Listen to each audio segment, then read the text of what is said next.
तो भाइयों और बहनों, सबको सलाम। दिवाली का मौका है और जैसा कि वादा था, mad dog horror comedy universe ने अपना नया पता फेंक दिया है। फिल्म का नाम है थामा। जब से स्त्री आई थी, हम सब इस यूनिवर्स के दीवाने हैं। भेड़िया ने स्टैंडर्ड्स बढ़ाए, मुंजिया ने सबको डराया भी और हंसाया भी।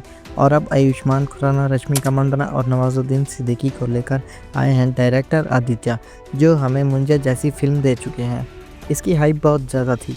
ये मैड डॉग यूनिवर्स की पहली ब्लडी लव स्टोरी है। लेकिन सवाल ये है, क्या थामा इस यूनिवर्स का नाम रोशन करती है? क्या ये स्त्री जितनी स्मार्ट है या भेड़िया जितनी वाइल्ड, या फिर यूनिवर्स की सबसे कमज़ोर कड़ी साबित हुई है? चलिए आज की इस डिटेल रिव्यू में हम थामा का पोस्टमार्टम करेंगे।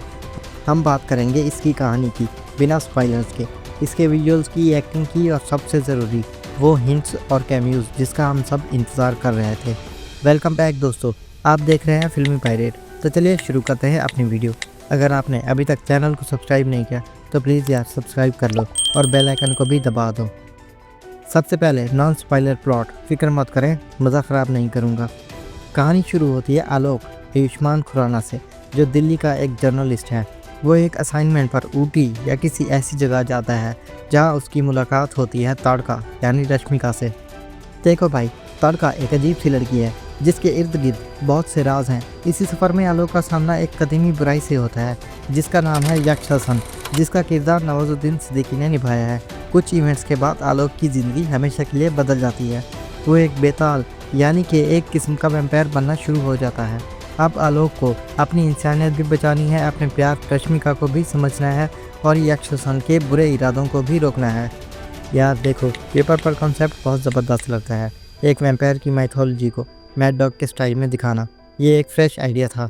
लेकिन फिल्म की एग्जीक्यूशन यानी जिस तरह फिल्म बनाई गई है, वहाँ मामला थोड़ा गड़बड़ है।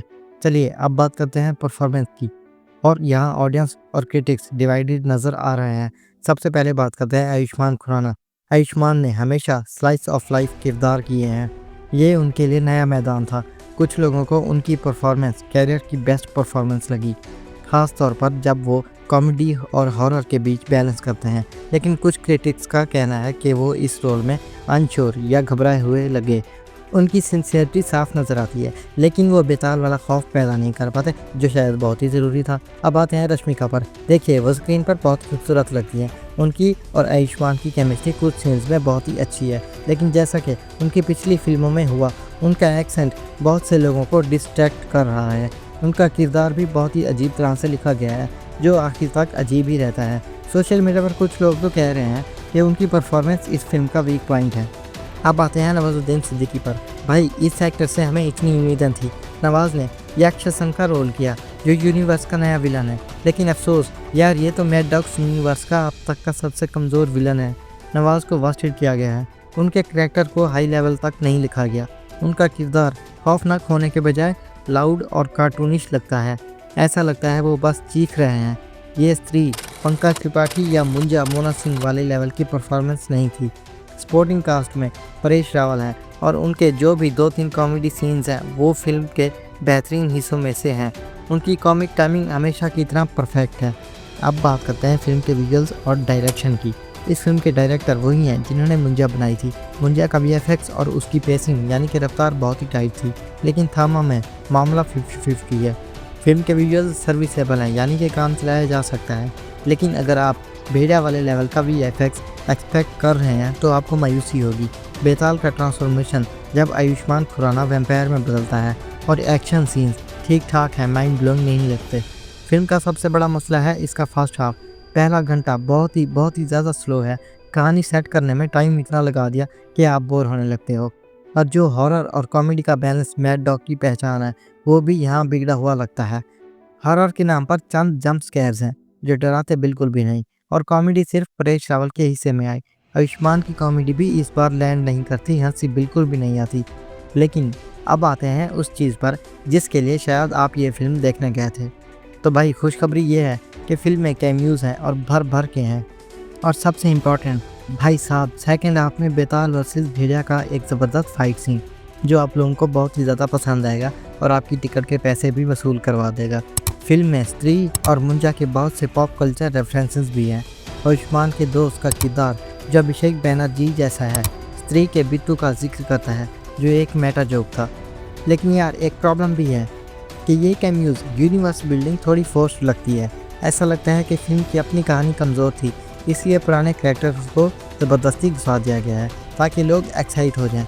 फिल्म की सबसे बड़ी कमज़ोरी जो क्रिटिक्स भी बता रहे हैं वो है इसका सोशल स्पाइन, यानी कि पर्पस।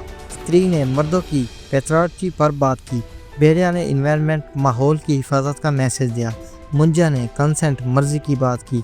थामा में ऐसा कोई भी बड़ा मैसेज या पर्पस मिसिंग है। ये बस एक वैम्पायर की कहानी है जिसकी रूह ही गायब है।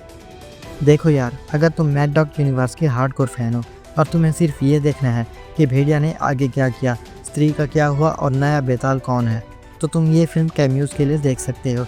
ये एक पॉपकॉर्न इंटरटेनर है। लेकिन अगर तुम स्त्री जैसी टाइट स्क्रिप्ट और भेड़िया जैसा सोशल मैसेज एक्सपेक्ट कर रहे हो तो तुम लोगों को सख्त मायूसी होगी। ये मैड डॉग की अब तक की सबसे कमज़ोर फिल्म लग रही है। ये दिवाली का परफेक्ट वॉच तो नहीं, लेकिन टाइम पास ज़रूर है। मैं इस फिल्म को दूंगा 5 में से 2.5 स्टार्स। अगर तुम लोगों ने ये फिल्म देख ली है तो मुझे कमेंट सेक्शन में ज़रूर बताना कि तुम लोगों को नवाजुद्दीन सिद्दीकी की एक्टिंग कैसी लगी और बेताल वर्सेस भेड़िया फाइट सीन में कौन जीता। और अगर तुम लोगों को ये वीडियो पसंद आई हो तो लाइक शेयर सब्सक्राइब करना मत भूलना। मिलते हैं अगले वीडियो में एक नई कहानी के साथ, एक नए ब्रेकडाउन के साथ।